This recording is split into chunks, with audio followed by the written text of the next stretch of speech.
All right, it is 10:01 Central, 9:01 Mountain Time, and something 01 in every other time zone. We are going to get started with the TRG Arts Leadership Book Club this morning and this afternoon. Thank you all, participants and those listening on the observation deck, for joining us for this discussion today. My name is Jim DeGood. I'm the Director of Client Services for today's conversation, and am joined by our CEO, Jill Robinson, who will be participating. My role today will be moderator. I'm the Lester Holt, just bringing people with deep experiences together to discuss this concept of Decisive, how to make better choices in life and work, by the Heath brothers, Chip and Dan Heath. Thank you for joining us today. And if you are not on video and audio discussing the book today, if you are on what Jill and I like to affectionately call the observation deck, listening in on the conversation, we invite you to engage in the discussion via Twitter. You can follow us at TRG Arts, and you can hashtag any of the feedback with hashtag TRG Leadership Book Club. We will be sending in real time during the conversation today polls for you on the observation deck to engage in, so that you can feed back in real time your experiences with the concepts that the Heath brothers describe. And if you have questions for Jill or any one of our panelists today, Twitter and that hashtag TRG Leadership Book Club will be the way for you to pose those questions to our panelists. So we will be monitoring and bringing in those observations into our conversation today. And so really, let's get started with the much more interesting part of the conversation, which is the experiences of the professionals that have joined us today. And I'd like to ask each of you to introduce yourself, starting with Jill, you here in our corporate home office, please.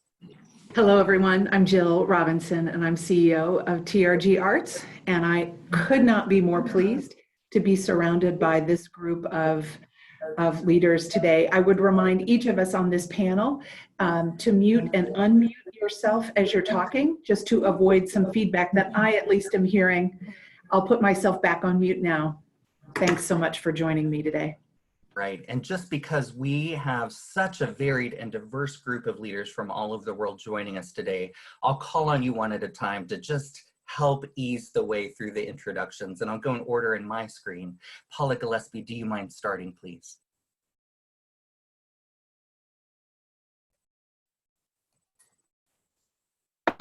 Hi, sorry.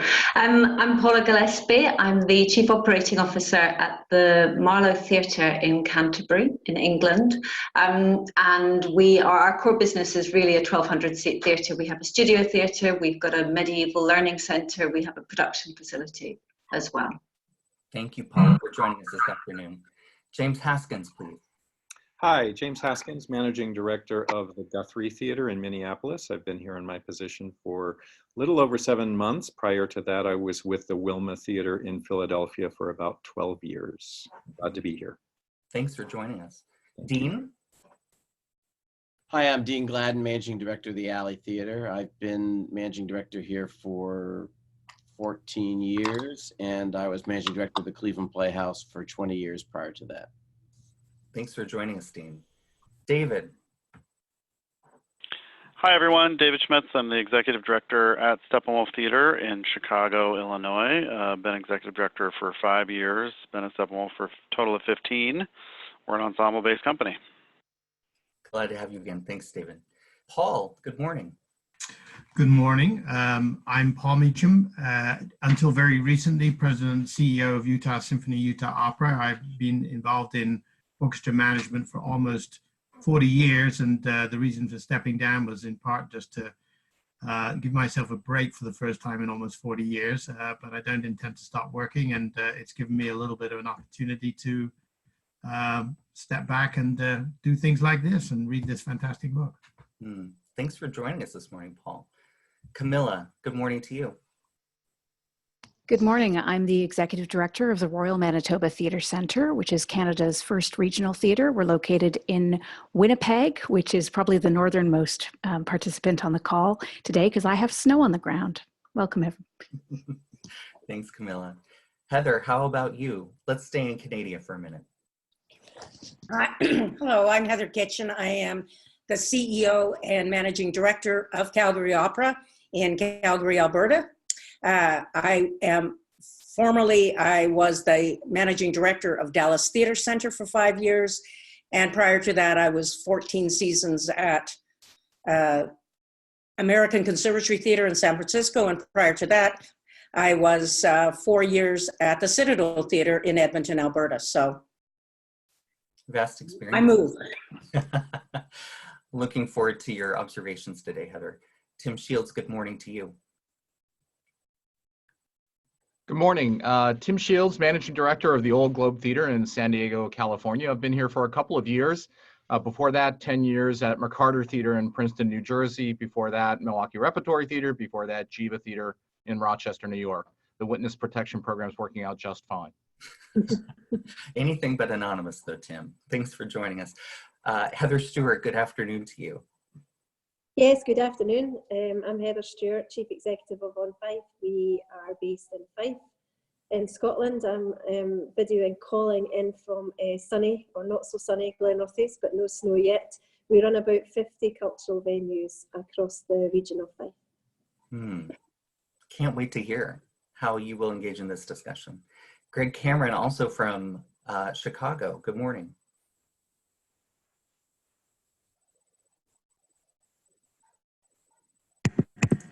Sorry, my unmute didn't want to unmute. Apologies. Good morning.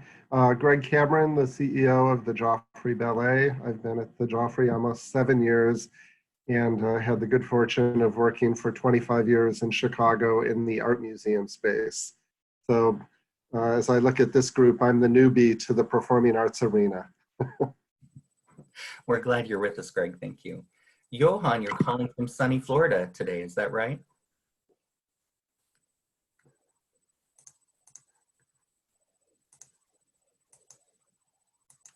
Oh, Johan, our mute buttons are stuck in your direction as well. Technology. Try. There we Does are. that work now? It does. Okay. So Johan Zietzman, President and CEO at the Adrian Arsh Center here in Miami-Dade County. I've been here since February, so 9 months or so. Prior to that, I was CEO of the Arts Commons in Calgary in Canada. So it's great to hear some of my Calgarian and Canadian colleagues on the call. Happy to be here. Prior to that, Arizona. Before that, New York. Before that, South Africa. So glad you're with us, Johan. Thank you. And last but never least, Adrian. Hello, Adrian Jackson, and I'm from the Wolverhampton Grand Theatre in the UK, in the heart of the Midlands. And we are celebrating our 125th anniversary this year, actually on the 10th of December. I've been in post here since 2015, and prior to that, I was the Chief Executive of the Garrick Theatre in Lichfield, in the UK. Thank you very much. Wow, Jill, what an impressive group you have gathered, we have gathered today, and I can't wait to hear and learn from all of you your experiences relative to decision-making personally and professionally in your institutions. A reminder, though, that not only do we have an impressive group gathered to discuss on camera and in the session today, but also we have an impressive group of people who are on what Jill and I call the observation deck, who are not engaged directly in conversation, but again, are engaging in discussions via Twitter at TRG Arts, in polls and sending us questions there. By way of getting started and framing up our conversation today, I wonder, Jill, if you would like to help us get grounded in this book called Decisive. Yeah, you bet. Thank you, Jim. You all who participated in our last book club voted for this book out of a choice of 4. You'll have the chance to do that again. So I encourage you, as you are on the observation deck, to stick to the end so that you can help us select the next one. This book, Decisive, with all of my notes in it, was written by these two gentlemen, Chip and Dan Heath, who've made quite a business out of book writing. This one, if you'll advance to the next tile, Jim, is about making better choices, making better decisions in life and work. And indeed, in reading the book, there's lots of hybrid application between and examples between personal decision making in relationships and elsewhere and professional decision making. They identify sort of 4 areas where decisions and variables around decisions come into play. He argues that part of the reason I love reading so much is because it scales my learning. In the case of the Heath brothers, this is really true. They aggregate research, distill it down, and in this case, distill it down to something that they're trying to make as actionable as possible. But there's a ton of research about how we as humans make decisions. And I have to tell you, it's not very flattering research about how our intuitions have become really important to our day in and day out survival, almost as a species, but how it can influence, sometimes negatively, the decisions that we make. So this first column that you see here identifies the 4 categories where the decision-making construct sort of is at play. When we're facing a choice at first, when we're analyzing the options for that choice, when we actually make it, and then when we're contemplating and reacting to that decision, or maybe imagining how that decision might play out. So the Heath brothers identify what they call villains, things that can trip us up as we're in the frame of decision making. So when we're facing a choice, the key villains that they identify, the key villain that they identify is this narrow concept of narrow framing, oversimplified, making an either or choice. We can get too narrow when we're making a decision. So you'll hear ample conversation about that today. Then as we move to considering our options, if we can get past, especially if we can get past the either or, but even in that context, we bring biases that are hidden to us ourselves even. So confirmation and other biases that inform the choices that we make. We'll talk about that. In making a choice, emotional connection to the outcome can cloud our thinking. And then as we think about the making the decision and what it's likely to do after we make the decision, the Heath brothers argue that we can be overconfident. And there are ways then, finally, as a way to think about the next steps, there's ways to sort of protect ourselves that they outline and move into this framework of wrap. So wrap is for each of the first words in this final column that Jim has presented. So in order to combat the villain of narrow framing, there are examples and techniques and tools that they advance that help us widen our options. The R stands for reality testing. So in order to combat the confirmation or other biases that we bring, again, tools and techniques to reality test and test drive the assumptions that we're making as we make decisions. To combat short-term emotions, there's a couple ways to attain distance, like acting as a consultant to the process. And then finally, a way to imagine an outcome that you are sure is going to be the right one, overconfidence. There are ways that we can prepare to be wrong so that we can surface the things that might in fact go wrong. And even if we still make the decision, we're better prepared is what they argue.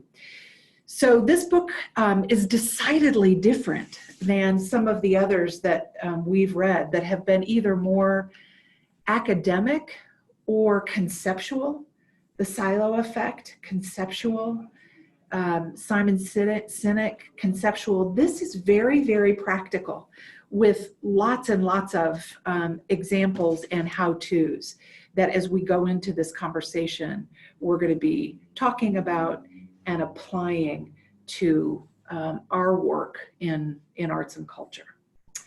So that's the summary, Jim. Thank you.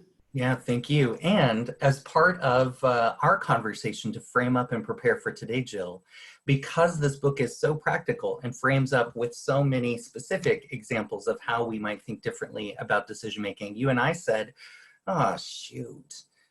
There are absolutely times in our personal and professional lives where we might have benefited from having a quick list of some of these practices to go through to ensure better decision making. And by way of opening the conversation, I wonder, could we each reflect upon an oh shoot moment? Jill, I know, just to be fair to our contributors, that you've prepared to start with an oh shoot moment of your own. Yeah, and the word I used wasn't shoot. I would just say that. Yeah, so in my oh shoot moment, my oh right moment, dovetails also with culture that we are working to develop at TRG. So it's in the context of reality testing assumptions. So that's that second frame, that second stage down, where you've got options in front of you and you want to reality test them. And I don't know about the rest of you, but the culture that we have is at TRG, yes, is data-driven, can be really, really analytical, but developing the capacity to be critical of each other's ideas and to confront perhaps negative feedback is something that we're practicing. And on page 97, in this section called Consider the Opposite, it talks about interpreting criticism as a noble function. And I thought, oh, like that, that is a way to move the concept of criticism from contrarian and negative to something that helps us make better decisions. There's a paragraph here that I just will read for a second. It says, it might be tempting to think about hiring a formal devil's advocate, someone who could inject criticism into a complacent organization. But it's really easy to imagine that position being marginalized, and beyond that, offering an excuse for others to pull back their own criticism. He or she will do it. That's the devil's advocate. That doesn't work. So as leaders, instead saying the criticism is noble, and it's a way that we will make better decisions, really hit me as both a, oh, right, that's a terrific frame, and also something really practical and applicable in my own culture and situation. So that was my oh shoot moment. Oh, shoot. Oh, yeah. Thank you for sharing that. And Heather Kitchen, as Jill was describing that, I saw that resonate with you. I saw your face light up, and there was maybe some recognition there. I wonder if you would like to share outwardly what you were thinking inwardly. I was thinking about all the times I have tried having a devil's advocate at the table, and I've tried having, say at this meeting, formally having somebody be the devil's advocate, but creating the culture where people feel safe all the time to be a devil's advocate has not been easy. And the part that resonated with me, Jill, was very much in the same section. And my oh moment was what would have to be true. So of all these, your least favorite option, if you've widened your options, you found all of them, and the least favorite, the one you want to say, well, we'll just throw that out. what would have to be true to make that the best option. And I found that kind of a fascinating idea. And I can't say that's something I practiced. I haven't looked at what I see as the least attractive option and tried to make it true. And I thought, I found the whole book fascinating, and I'm very thankful to be asked to do this, because I don't think I would have taken the time to read the book without some help. And now I really learn things, and it's been terrific. Thank I you. want, so thank you. Yeah, Johan, it looked like you were really connecting with what Heather was just describing. Yes, I've read their previous books, and I really like their writing, and I think it's probably because it feels like I'm reading about people whose minds tend to work like mine, and so it just feels comfortable to read their books. But it always feels surprising to me how well they can describe things that I thought I understood, and they just have a better way of vocabularizing. Is there a word like that? There is now, anyway. Vocabularizing concepts that I think. So for me, the moment was not so much, oh shoot, as I read a particular page and a particular idea that Heather just referenced at exactly the right time. As a new CEO here, you all know when you join an organization, you've got to gain trust, you've got to change culture, you've got to make sure everybody's on your page and you're on everybody else's page. And I've always encouraged healthy dissent on my teams. I think it's a really good idea not to always agree. But we had to make a really big staff restructuring decision early on. And as we were beginning to break into those, I guess, typical camps of pros and cons, and people begin to form positions on either side of a sort of an either-or optional discussion, I read this thing about about Roger Martin and that question, what would have to be true for this to be the best option? And I thought, oh my goodness, I'm going to use exactly that tomorrow in this meeting. And I did. I've never actually done exactly that. I think I've done something similar, but that's the thing about the Heath brothers. They tend to make what I always thought was normal to be super normal. They really find a way to really, really focus it. And so I went with that question, and I said, what would have to be true? So I asked the two camps, take the opposite point of view, and what would have to be true for the opposite point of view to work, to be the best option? And it immediately made the discussion much more constructive, much less emotional, and we ended up making a decision that was much more based on facts and evidence rather than positions taken. And so I think for me, that was the moment in the book, more because of timing. I read that page on the right evening in my bed. Mm-hmm. And the next morning, it helped us make the right decision. Yeah, wow. And Johan, you're describing the Heath brothers as if they are brilliant artists, right? Artists put into words things that we feel but don't know how to articulate. And so maybe in this regard, they are the perfect artists for us to be engaging with today. Heather Stewart, I saw that you were really engaged with Johan's reflections here. Yes, I think so. I think that whole thing about, and also with what Jill was saying about the culture shift that you're trying to affect, one of the things that I think we're really battling with, because they're not always obvious, is the assumptions upon which people are actually making decisions, and quite instinctively and often very subconsciously, and often those assumptions are based on our legacy and our history rather than where we are just now and where we're getting to. So there were a number of things that very much resonated with me around all of that.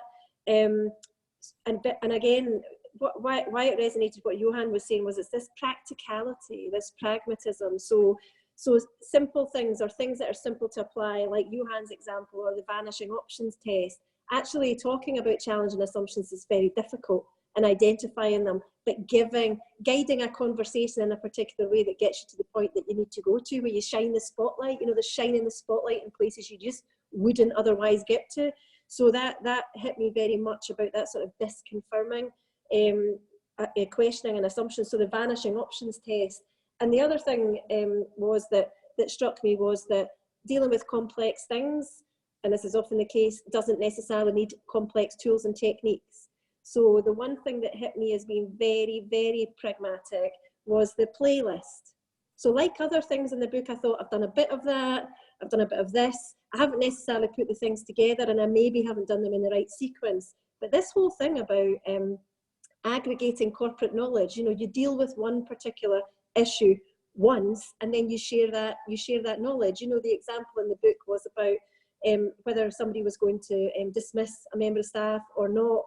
I mean, in the cultural sector, arts and culture sector, it's very difficult to reward people in the way that people are rewarded in the private sector, but there were some examples of questions that you could ask about ways in which you could actually value people, for example, were some of the things that were talked about. So, and this whole thing about this, I think he calls it can stimuli.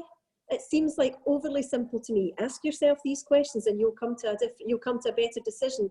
Absolutely brilliant, isn't it? And I wanted to argue with it. I was shouting at the book, it can't be that easy. And then I tried it. You tried it and it was that easy, Heather, it sounds like. Yeah. David Schmitz, there were some moments of head nodding and acknowledgement of your own experience, I think, in what Heather was describing here. Well, I just love the idea that she's shouting at the book. I think that's a great image. Yeah, I mean, for me, so I actually will admit I read this book about 5 years ago. And what Johan was saying about having read it having read a particular page at the right moment, I was actually, you may remember I said I was been executive director for 5 years. And around the moment of having to kind of make the decision of if I was going to really make that leap into this role with an artistic director that I didn't know very well, I actually read the part of the book about doing a pre-mortem and a pre-parade for your decision. So a pre-mortem would suppose that you make a decision and then in 10 years you think about, or 5 years, or whatever the timeline is. If it's a good decision, a pre-parade, if it's a good decision, how are they celebrating your decision? And if it's a bad decision, how bad is it and how, awful could it be? And it really sort of, for me, removed the emotional question that I was struggling with and sort of put it in a real context. And I actually saw the obvious decision, which is that I should accept this role as executive director. But it really helped me separate myself from the emotion, think kind of long term, and then really think about how bad or / good could that decision actually be for me in my career. How much ticker tape was at the actual parade, David, versus your pre-parade? Was it about the same? I'd have to go back and look at the exercise. I'm not sure. Fair enough. Tim Shields, as you read the book, did you have an oh shoot moment?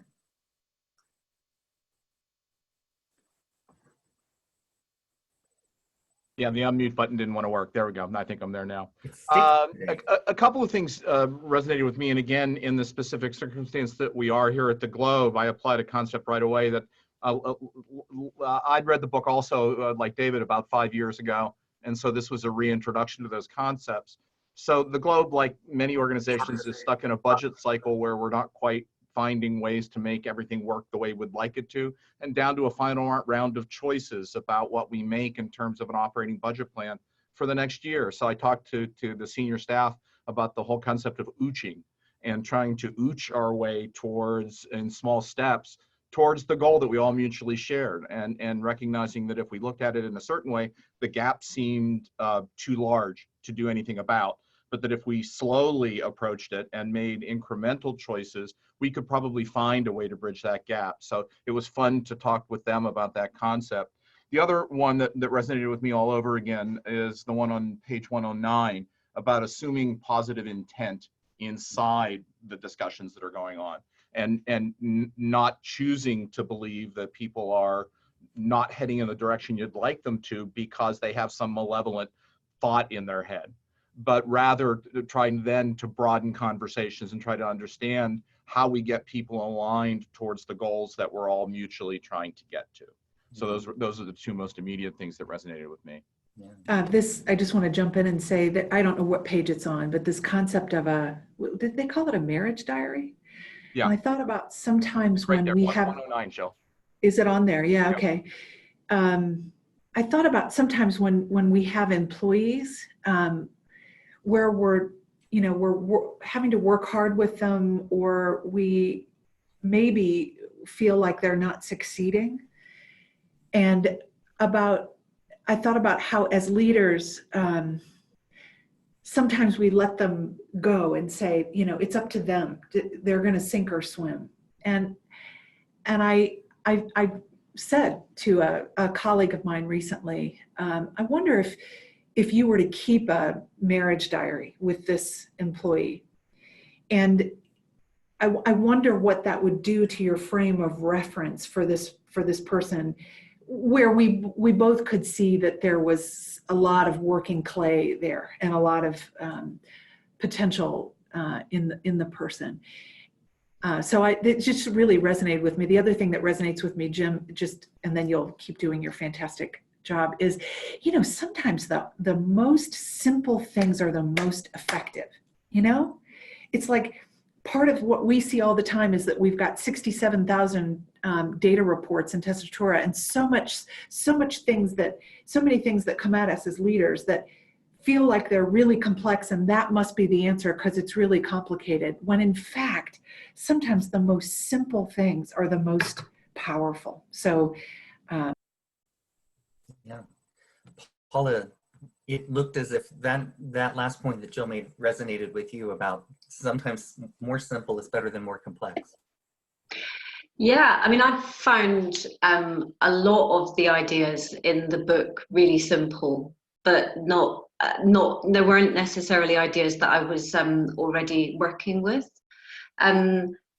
There were lots of things actually where I sort of thought, that's a really brilliant idea.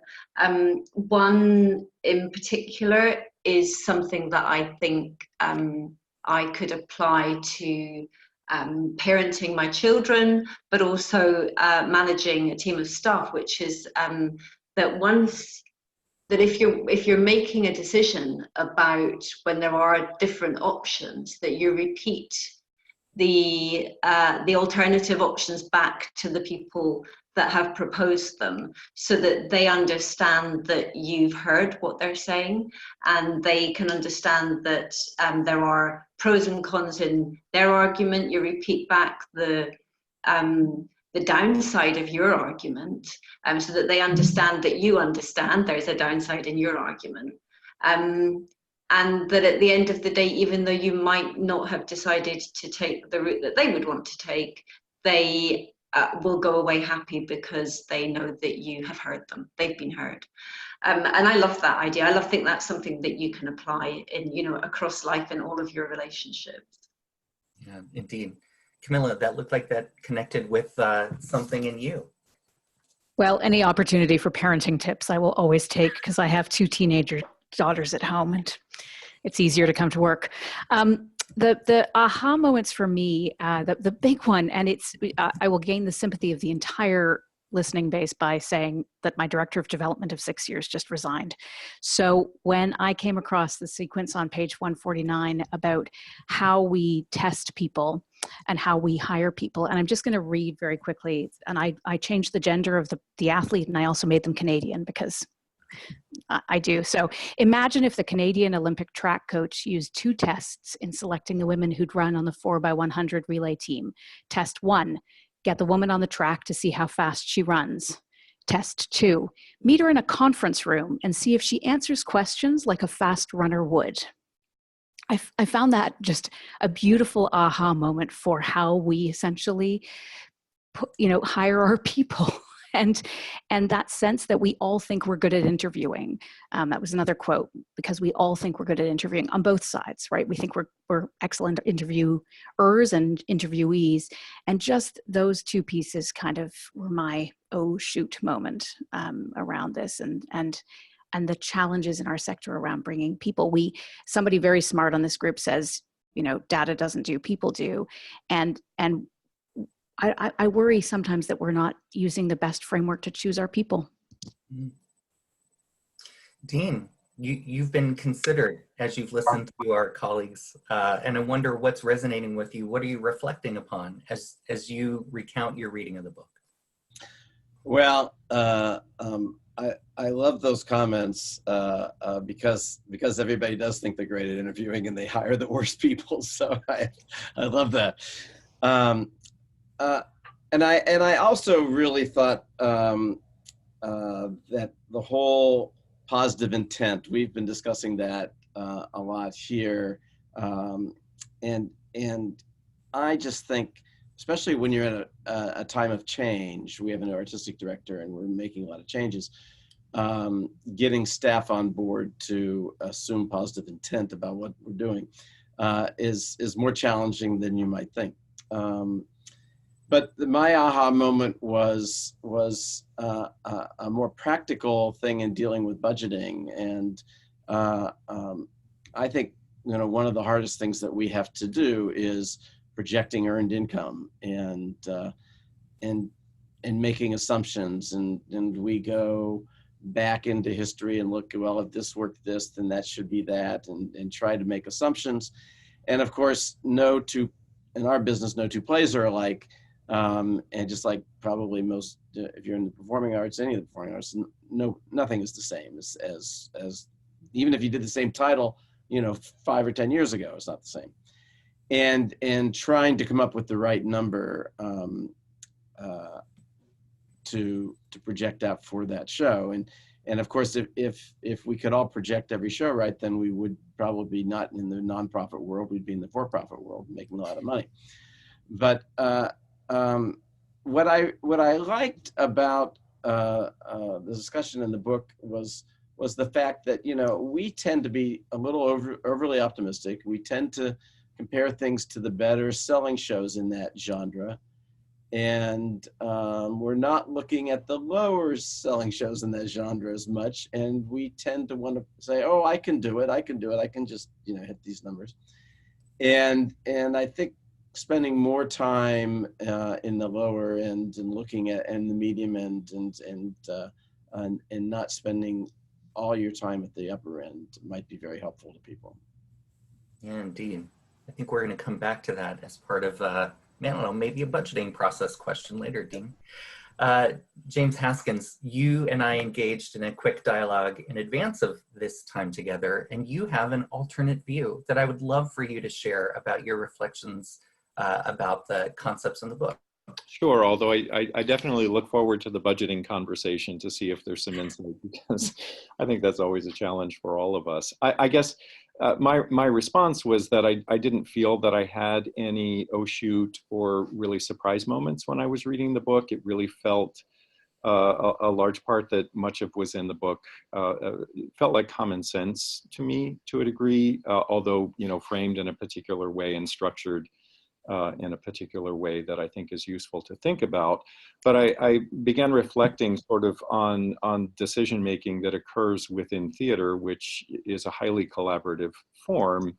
I started my theater career as an actor, and just thinking about some of the techniques that actors are trained to think about in terms of, okay, now look at the opposite choice, exploring a variety of choices, engaging in improv exercises that include yes and even, and never saying no, just those sorts of concepts that relate to a lot of what I felt the Heath brothers were talking about.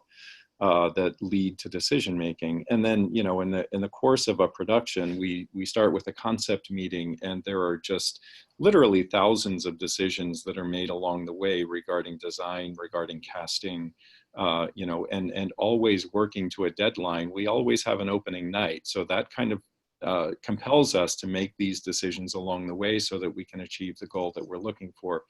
I also thought about some of the concepts more on the administrative side. We all engage in strategic planning, and through that process of strategic planning, looking out ahead, what is the impact of this within 3 years? What's the 5-year impact? What's the long-term 10-year impact of strategic planning? With grant applications, we're always asked to describe outcomes and outputs for our foundations. We struggle sometimes with coming up with how we're going to describe that, but I do think that in and of itself kind of creates this sense of what are the successes, and kind of almost in pre-mortem or pre-parade kind of way. We're describing that as we're applying for a specific project. Although in thinking about all of this, in terms of what we do, I began to reflect on the decision-making processes of our senior management team and how we seem to struggle as a team in coming to those decisions, and then asking myself, are there concepts in the book or structures in the book, structures in how we create theater that can also apply to how it is that we have conversation around a table that must sometimes lead to decisions. I feel like sometimes we engage in over-engineering, that there are too many devil's advocates. And so I'm wondering sometimes, how do we curtail some of that conversation? How do we then pull it together so that we can come to a decision that maybe sometimes we engage too much in various decision-making techniques that don't always get us to where we need to go. So that was kind of my experience in reading the book. I will be interested to hear others' perspectives kind of on the budgeting process and also on internal decision making. Yeah. Paul, I wonder, have you had a similar experience to that which James is describing, where there maybe have been too many devil's advocates and too many dissenting opinions to make a really good focused decision? Well, I do agree with Jim a lot on I didn't have too many sort of aha moments. I mean, I think it's extremely well researched and written, and some great helpful hints. And I, recognized most of the techniques. There were a few that we'll come on to, like, deliberately inserting a mistake into the process, which I thought that sort of caught me by surprise. I said, why would you want to do that? But we can come back to that. I think, the one thing that I didn't, I'm going straight to the negative, but I actually really enjoyed the book. But the one thing I didn't sense from the writers is that in my world, which is the orchestra world, an orchestra and opera world, where you've got certainly with these full-time orchestras, of which I've worked for a number, very high fixed labor costs. You're constantly under the gun in terms of the stress, the pressure of how to meet payroll, how to balance the budget when you've got relatively little flexibility. Some decisions have been made years in advance, contracts with labor, with your music director and so on, that give you relatively little wiggle room to just say, well, this year we're not going to do that and save a bunch of money there and invest it in something else. No, you don't typically have that kind of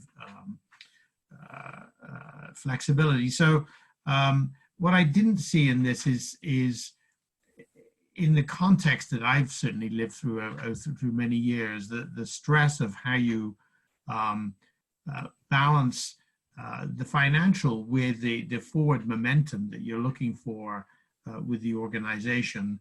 The luxury of making decisions with some of the kind of techniques that are in here would be hard. I mean, I could give this book to each of my senior management team. Let's read it all, and then let's come back. And I know that some would just say, well, this is all well and good, but how are we going to make, the CFO might say, how are we going to make payroll in 2 weeks? We don't have the luxury of experimenting with something or of ooching and seeing whether it would work. We don't have that time frame. So, I mean, I think there's my advice to anybody who would read this is, if you're a part of a senior management team or a department team, get everyone to read it and then talk about it, because I think there are some ideas in here that could be embraced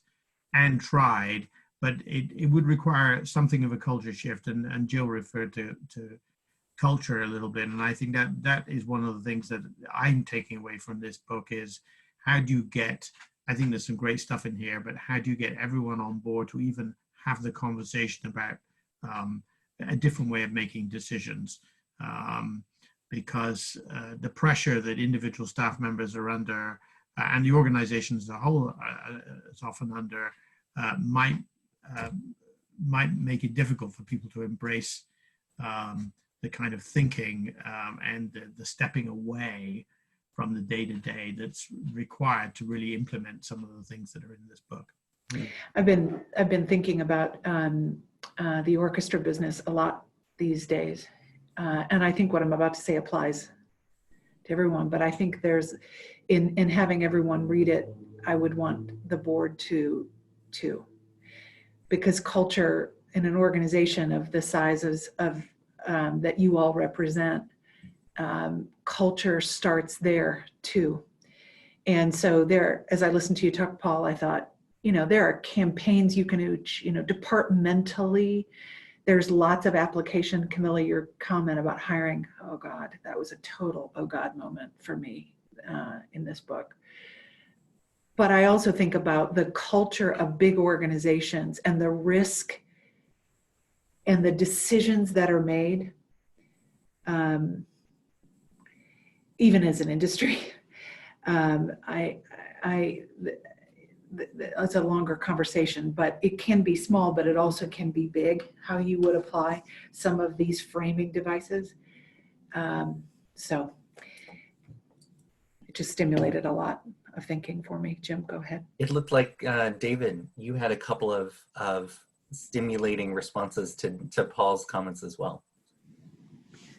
I did. I mean, I think it's interesting, Paul, that for you, the idea of creating deliberate mistakes was sort of bowled you over, because as we did a little survey to articulate which of these we weren't familiar with, and I think a lot of us suggested that was one of them.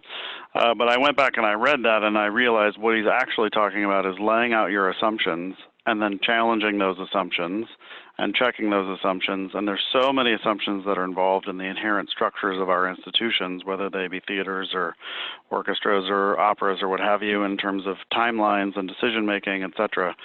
I just think we could all really benefit from looking at all those assumptions and really questioning them and really pushing them, because I think that's, you're absolutely right.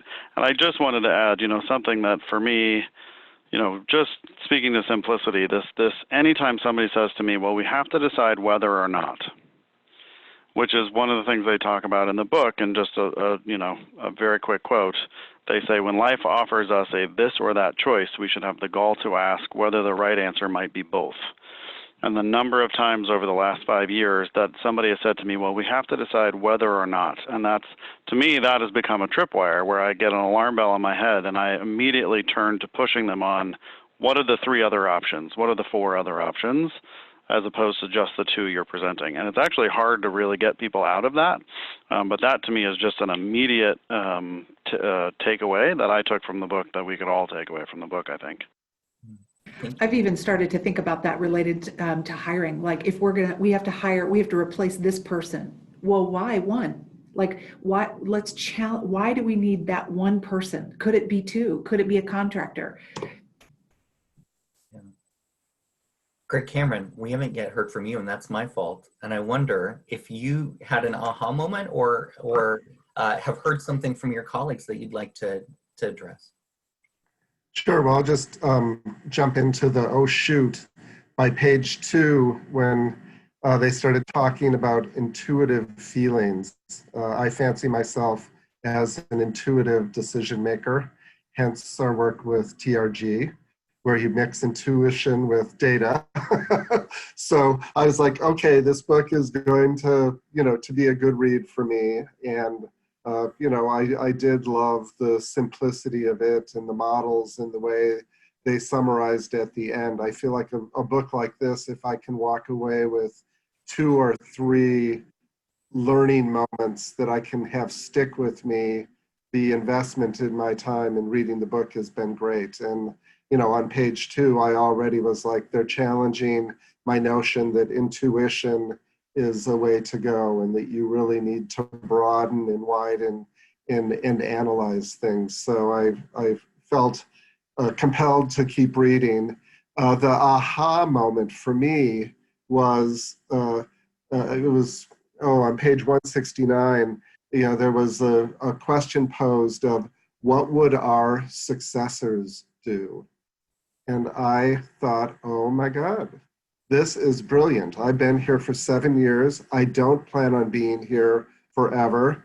And I am going to take some time to sit down and really write and think about what I think our successors, my successor, would do in situations, and not map out a plan per se, but I just thought that was a really interesting way to think about decision making. And I don't have children, but I think it's certainly in some of the comments about children.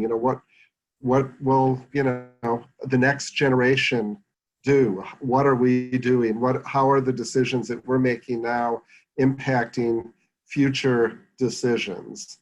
And I think back when I was at the summit, we were talking a little bit about decision making, and I shared a story of when I was in college with a life-altering decision. I can't remember what it was, so that tells you that it wasn't really that important.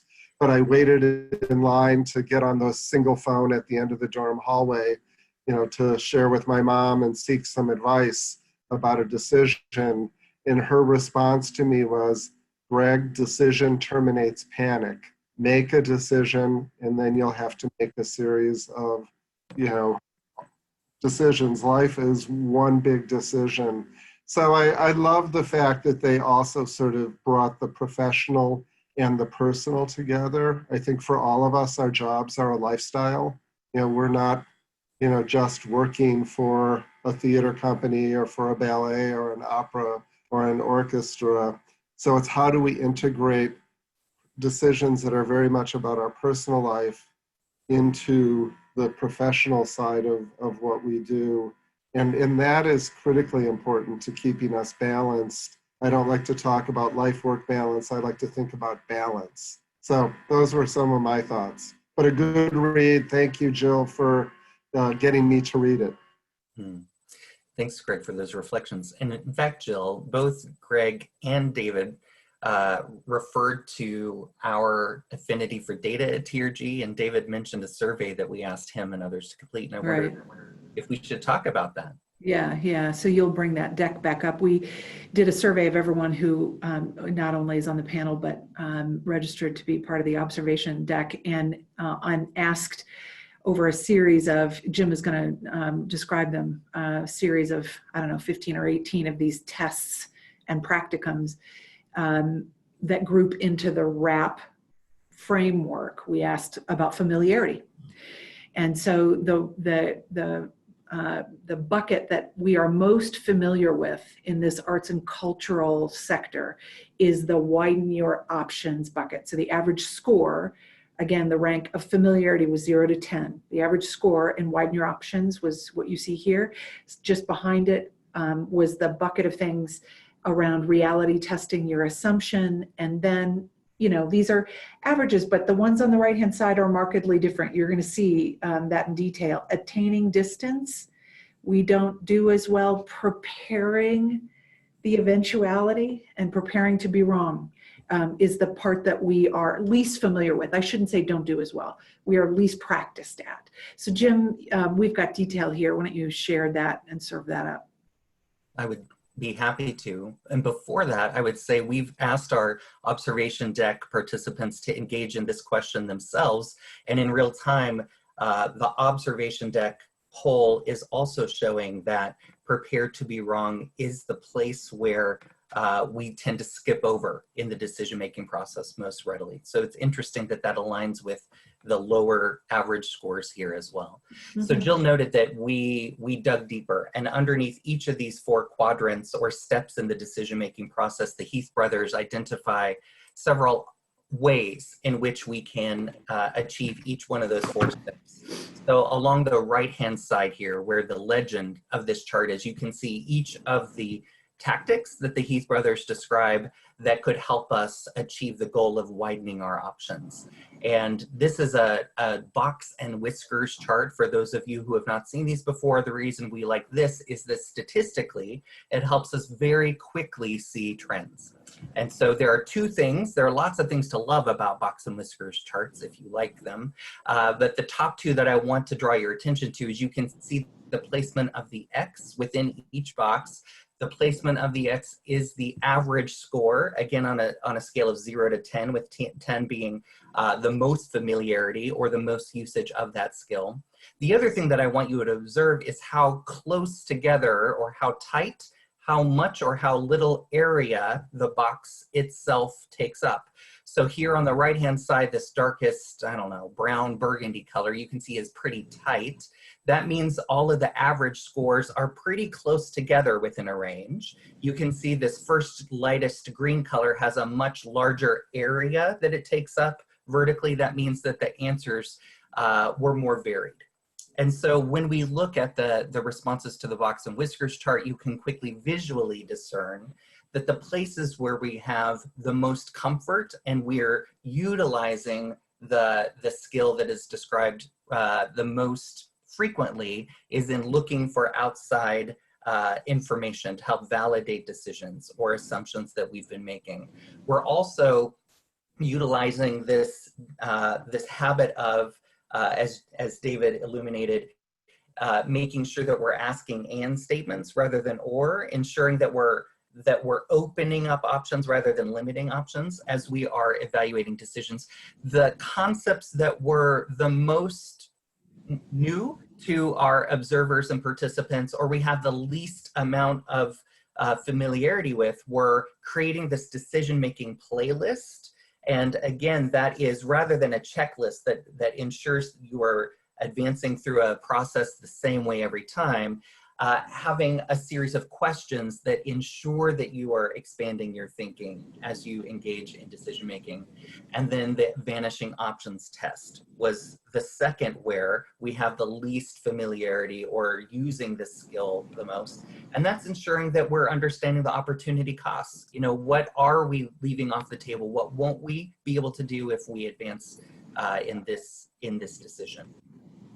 In the second step of the RAP process, that is around reality testing our assumptions, the place that we go first often is asking experts, other people who have experienced the same decision that we're trying to make within our organization, within our industry, or even looking for similar situations outside of our industry, asking others for their experiences, and then ensuring that the questions that we're asking of ourselves and our team members are open-ended and allow us to expand our knowledge rather than limit our knowledge as we're intaking information for decision making. The places where we could learn the most and practice more are in identifying the base rate.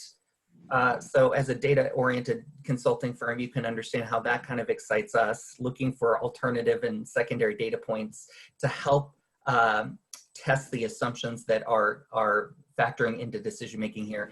And then this concept that we've talked about a couple of times already of inserting a deliberate mistake just to reality test whether or not the assumption that we're making is true or not.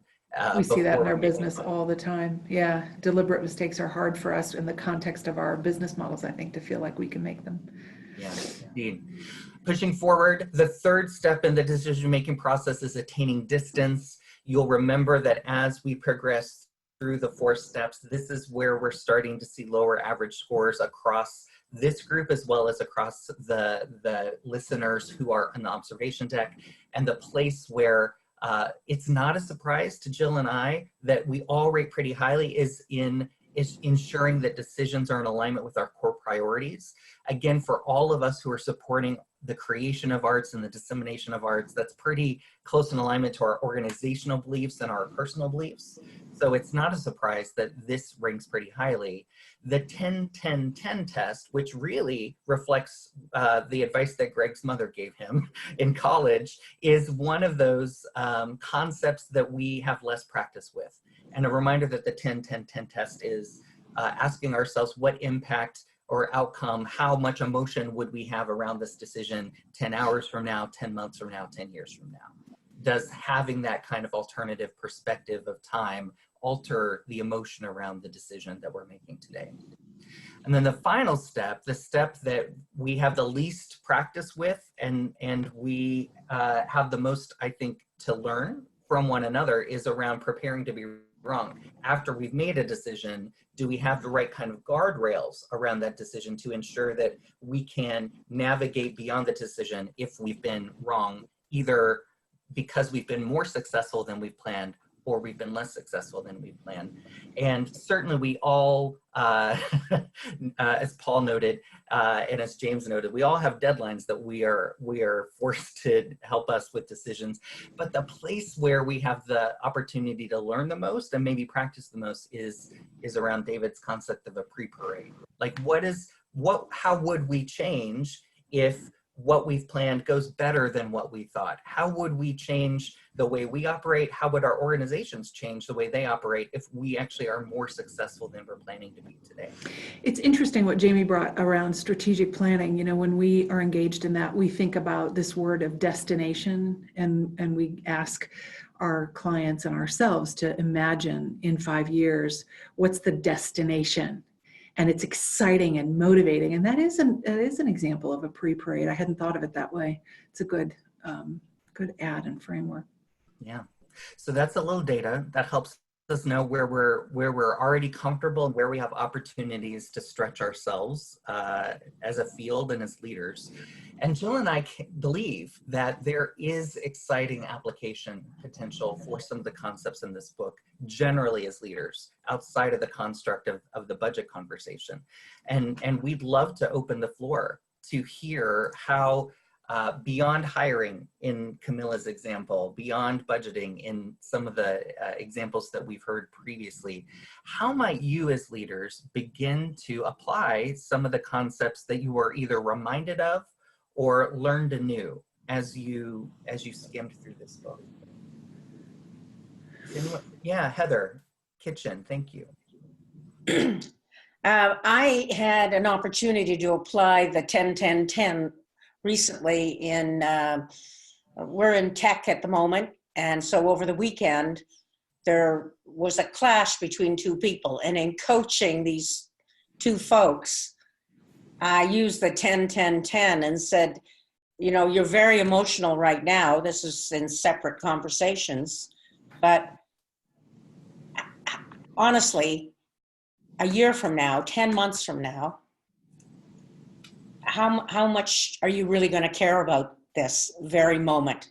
And how much of it is your emotion right now? And if you could put that away, and my suggestion to the one person was, maybe you should just put away till tomorrow and see how important it still is to you. And I found a lot of the even things like widening the options I've been using. It's different language.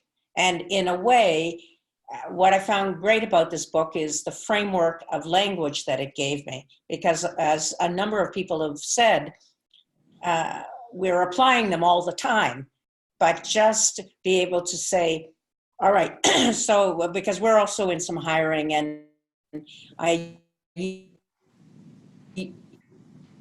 used some of these techniques in talking to people, and so it's been very helpful in a number of ways. But that emotion, because I think I haven't met very many people who work, if anyone, in the arts who isn't.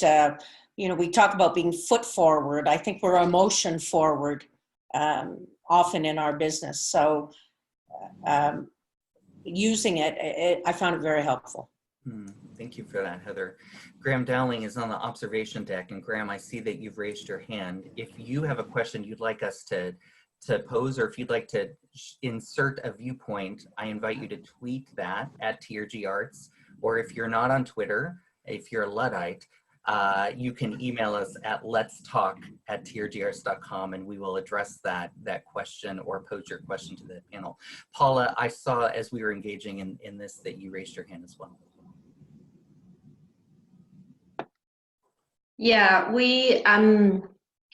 I very enthusiastically, I love the idea of the pre-mortem, and we have a situation in the theatre at the moment where one of our biggest areas of business of the year, our pantomime, is following a different sales pattern to the pattern that it usually follows, and that's because we're doing things differently. So there's no need to panic, but there's every reason to really look at what we're doing. So what I did was and this is another sort of case of reading the right bit in the book at exactly the right moment in time when I really needed this tactic. I gathered together all of the key players in this, from all of our senior managers, all of our marketing team, people that engage with our business members, our box office. And I asked them to look at the targets that we've set ourselves and look at how we're doing with sales, look at some of the facts, look at the data, and to position themselves in terms of how pessimistic or optimistic they felt about us reaching our targets. And then I split them down the middle. So I had all of the pessimistic people in one corner and all of the people who were feeling more optimistic about reaching the target in the other corner. And the people who were feeling pessimistic, I asked them to imagine that we've got to the end of the season, and now the people who were optimistic, I asked them to imagine that we had utterly failed in reaching our targets, and asked them to ask themselves, what did we do wrong? Where did we go wrong? What didn't we do that meant that this failed? And the people who were feeling very pessimistic about reaching our targets, I asked them to put themselves in a position where everything had gone brilliantly and we had absolutely reached our targets. And I wanted them to ask themselves the question, what did we do right? Right. And not only has this given us a really clearly articulated action plan for things that we should do, things that we should stop doing, areas where we should challenge ourselves on, but it also had the effect of taking those people who were feeling pessimistic and helping them to feel much more optimistic about things. And happily, the converse didn't happen. The people who were feeling optimistic originally, there was a little bit of a black cloud above them while they were doing the exercise. But when we came out at the end of the exercise, when we all looked together at the findings, we all came out of it feeling much better about things, because we felt that we had really analysed what we're doing, challenge some of the decisions, some of the assumptions that we were making, some of the decisions that we had made, and came out with a really clear action plan so that no stone is left unturned in making sure that this is a success. It made criticism a noble function. I mean, you gave it process too. Yeah. So that's been great for us. I've actually already also done another exercise, a very similar exercise around audience development as well, for another project, which is far more about development than it is about financial success. So yeah, I thought that was really great, a really great exercise. Paula, this is Greg. I'm just wondering, could you share one or two of the clear action plans? Just curious to see where this process led you. Sure. So we're reviewing. Sorry, there's fireworks going off out here, and I don't know if you can hear them. We're reviewing our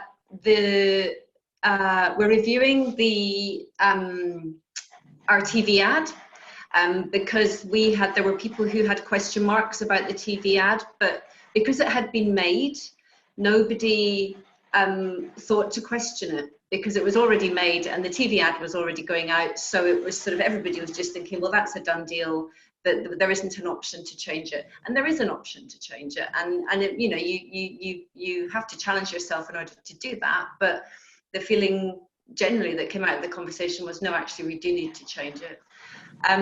There's actions around making sure that our team all fully understand we're doing Mother Goose this year, which is For all of you not Brits out there, I don't know if you understand the significance of that. It's pantomime. It's not the best known pantomime. It's a very old and traditional pantomime, but not the most popular one. And so there were some actions that came out of that, just around making sure that everybody absolutely understands what the story is and the history of the pantomime, because I think otherwise everybody was just sort of thinking, well, I'm not sure I know what the story is, but everybody else must know what the story is. And I feel a bit stupid asking the question. And the other thing, the last thing I'll say is that we challenged our pricing strategy. And we asked ourselves about our pricing strategy and whether there was something that we needed to do to adapt the pricing strategy. And we really challenged it, and we really looked at the data, and we all came away with from that exercise saying, no, we have to stick to our guns, we have to stick to our pricing strategy. But what was great about it was that we challenged it. And so all those people who were sort of thinking, well, maybe there's an issue with the pricing strategy, are coming away now with the facts and with the truth about what's actually happening. Thanks for sharing this, Paula. Johan and Heather Stewart, I see that both of you have raised your hand in various ways. I'd like to push us into the budgeting conversation, if that's okay, unless there is a reflection that you'd like to share about what Paula's offering. Is it okay if we push into the budget conversation? Could I just offer one point? Please. I just wanted to connect with one thing she said, which was one element I think that this book does not cover, and I would be interested in seeing the Heath brothers write a follow-up. The book is positioned that being decisive and making decisions is the ultimate. In my experience, we often have to change our minds, change our decisions. The book doesn't talk about that so much. And changing decisions is often viewed as a negative or as failure. In other words, we resist changing our minds because somehow it looks like a bad thing to do. In my experience, we often have to do that, and navigating that, especially as a leader, isn't always easy because, again, it's viewed as you don't know what you want, and so you change your mind. I think the ability to change our minds is often one of our strongest abilities, but one of the things we resist most. I don't think the book covers that, and I'd like to see them write about that. It's an interesting point, Johan. And in fact, I wonder if maybe in that final section about bookending the future and having multiple kind of imaginations of where we would end might start to address some of the variability in decision making. But I take your point that they're pretty decisive about coming to an end, for sure. One of the topics that we wanted to really explore with all of you is the annual budgeting process, and knowing that that can be a process that is teeth gnashing, sometimes stress-inducing, sometimes may feel more rigid and without a lot of flexibility. Wonder if there are concepts in the Heath brothers decision-making book that we might infuse into that budget creation process to change at least the way that we feel about the process as we engage in it. Johan, you're nodding, and I wonder if you'd like to kick us off here. I'm just nodding because the one very practical suggestion in the book that I really liked and will do in my next budget process, we always end up all our budgeting and strategic planning with a really strong risk analysis to understand what the risks are and to design on and off ramps and mitigating strategies. It's always part of our budgeting process. But this FMEA process that they describe is something I haven't done exactly like that, where you score likely failure 1 to 10, score consequence 1 to 10, and multiply them. It's just a simple tactic. We do size of risk, likelihood of risk, impact of risk already, but we haven't actually done it in this way, scoring it and giving it value. And I just thought that's very simple, very practical, and we'll certainly do it. I think the pre-mortem process is illuminated by that simple tactic.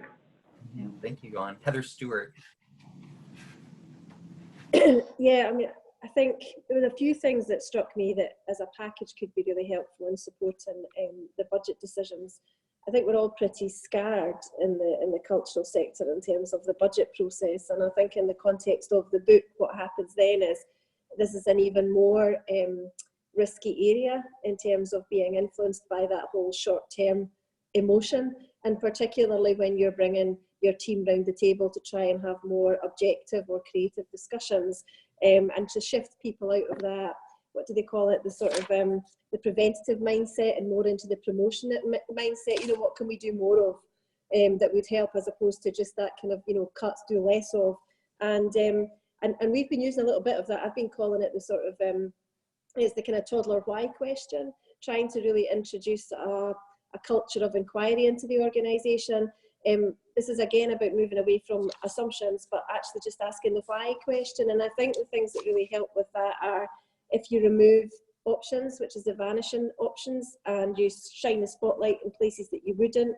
And I think the pre-mortem actually kind of, you know, if we did that in terms of what could happen, which is much more sophisticated version if you apply it properly than what's the worst that could happen. Because actually, in the context of financial planning, really asking what's the worst, a room full of people who are absolutely shaped by their environment and their history around financial pressures and so on. And the other thing that struck me was when we've been looking at budget and what might actually work is, we tend to, and the survey said this as well, we look too quickly, I think, sometimes outside our organisation. This whole concept of the bright spots, often what you find, or what we have found within the organisation, is the better use of open questions, better use of evidence and data, better decision making, actually looking at, are there things that are going on in the organisation just now that are really quite creative and innovative around financial planning that are scalable, you know, and actually engaging the organisation in terms of bringing some of these forward. So I thought the whole thing about vanishing options, the multi-track and the pre-mortem, for me, if we wanted to have a better budget process, a more open process, something that wasn't too much a product of our experiences, there's a whole package of things that you could bring together. Anything that gives distance, I think, around the budget is incredibly important. Anything that helps us take that emotion out.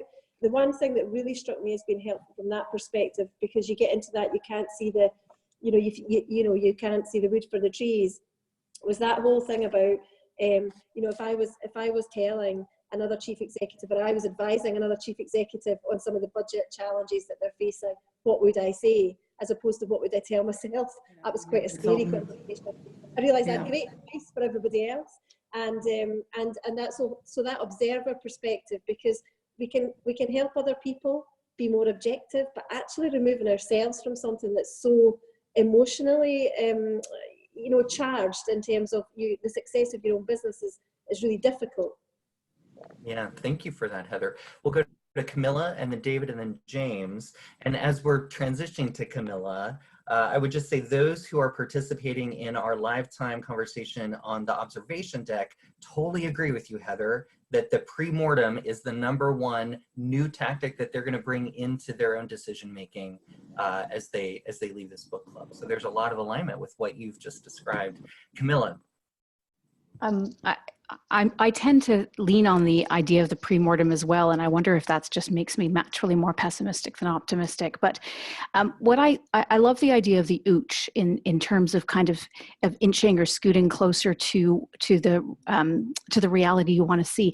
I have to acknowledge, and Johan, I think I disagree somewhat with your analysis around the importance of kind of that risk piece, because I feel like hope is built into every line of our budgets on the revenue and the expense side, and that's a really important part of being a not-for-profit or arts organization, at least in Canada, is that you can't be making the decisions because without recognizing and embracing that risk, and I frame it as hope, but sometimes faint, sometimes robust hope.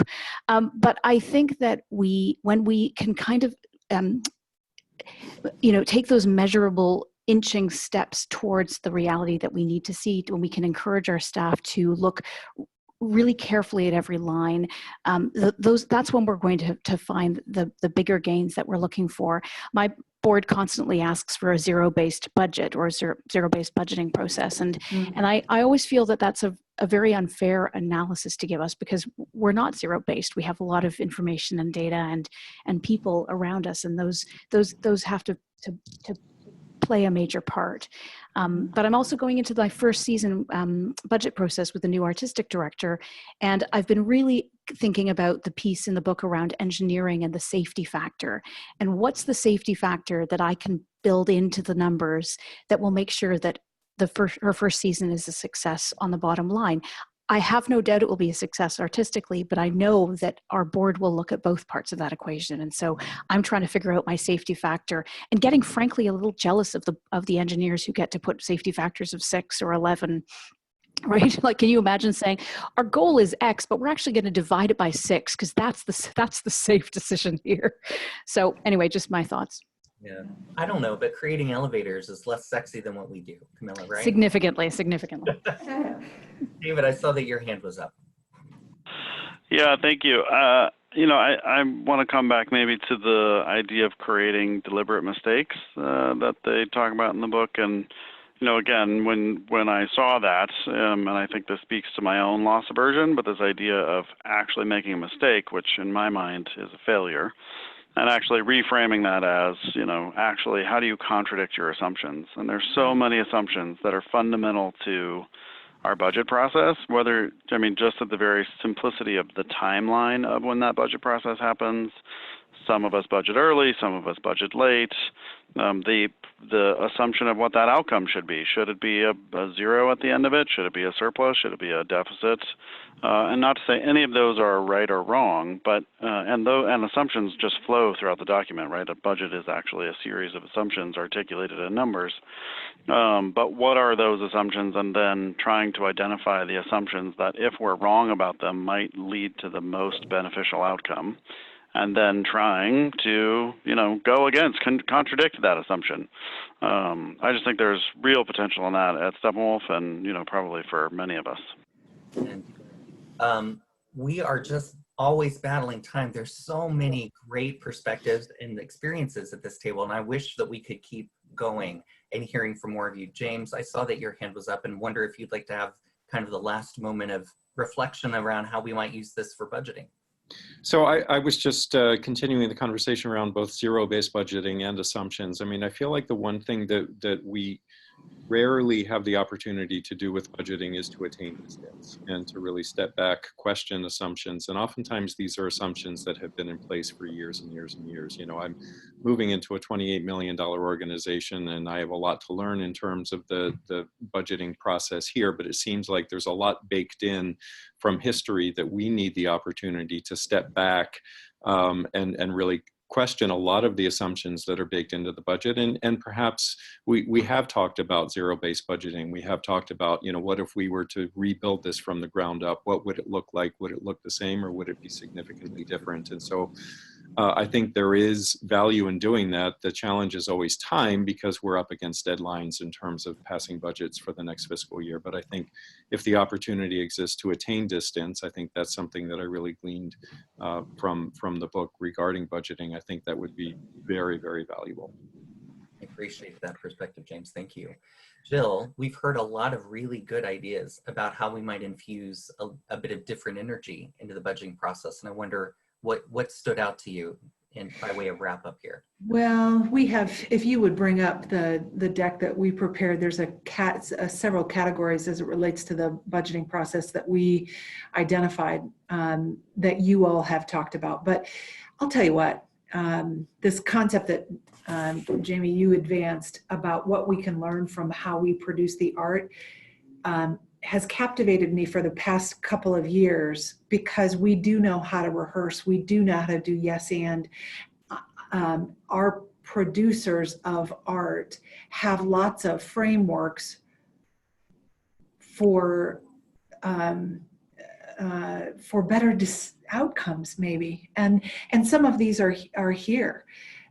So the things that hit us, ooching, and creating incremental places where you are both testing and observing in the framework of a budget, bookending, having an ability to look at low, median, and high results and imagine the outcomes that tie, I think, to this ooching concept.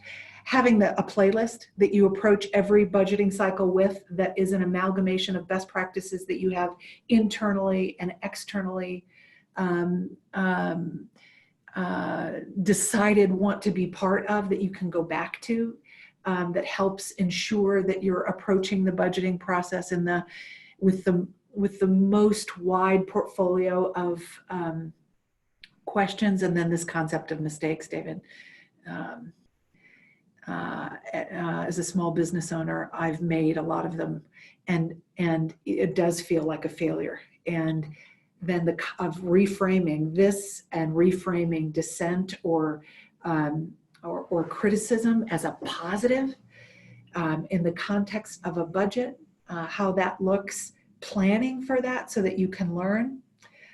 Really, really interesting ideas. And so, those are some of the things that I heard you talk about. It's some of the things that we're using right now as we operate at TRG on a calendar fiscal. So we're planning now for our 2020 cycle. And I will say that I'm using personally the 10-10-10 and the trying to practice attaining distance in a process that does feel emotional for, I know, our team members who are contributing to it and who want desperately the best possible outcome for TRG. So understanding what I really am gonna decide to allow myself to be emotional about by looking at 10-10-10, Heather, looking at trying to be like a consultant to the process and step back and think the way that I'm paid to think on behalf of clients. They've been very useful, practical tools for me. So I think, we're going to ask you at the end of all of you on the observation deck and as this panel to help us understand both how this book club felt and to tell us why, because we're learning about how best to facilitate this conversation and to enable us to hear and learn from each other. But before we do that, I want to make sure that you're marking your calendar for our next book club, which will be on March 12th in 2020. So you can save that date now, those of you who are panelists who've enjoyed that experience, and especially those of you who are panelists, you're rating this experience for us so that we can get better and better at it. But as I indicated, you're going to help us choose the next book. These are the ones that are on deck for our next conversation. Some of them you are likely familiar with, some of them not. The Advantage is Lencioni's sort of penultimate book about how culture and how as leaders we can develop culture that gets results.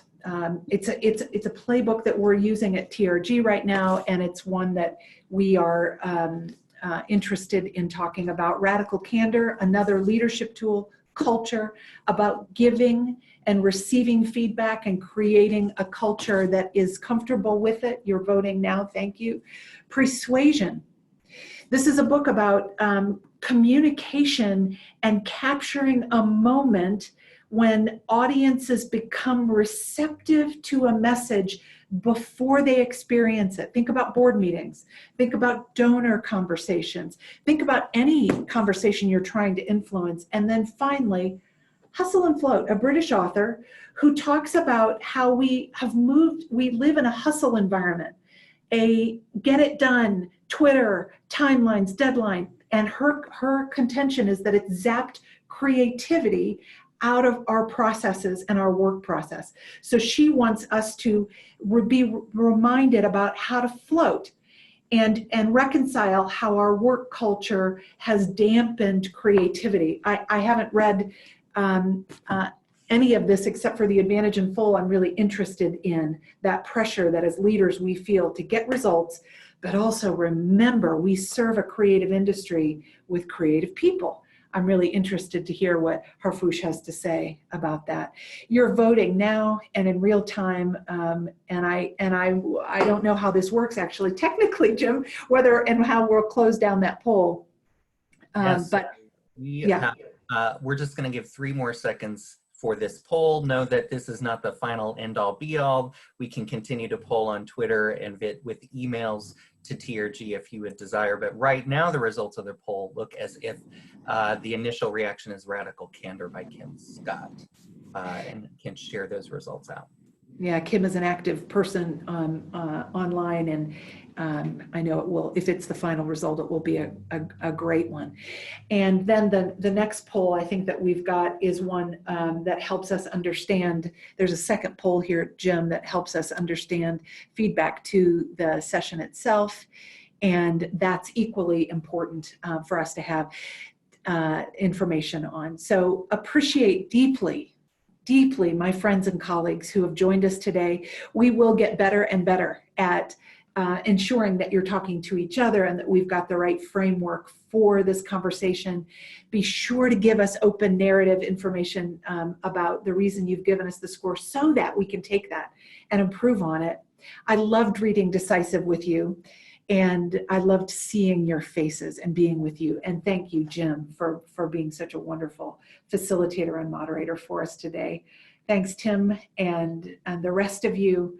And have great evenings and the rest of your days. Here's to leadership and all of you in arts and culture. So important. You're so important. Thank you. Thanks, everyone. Have good days and evenings.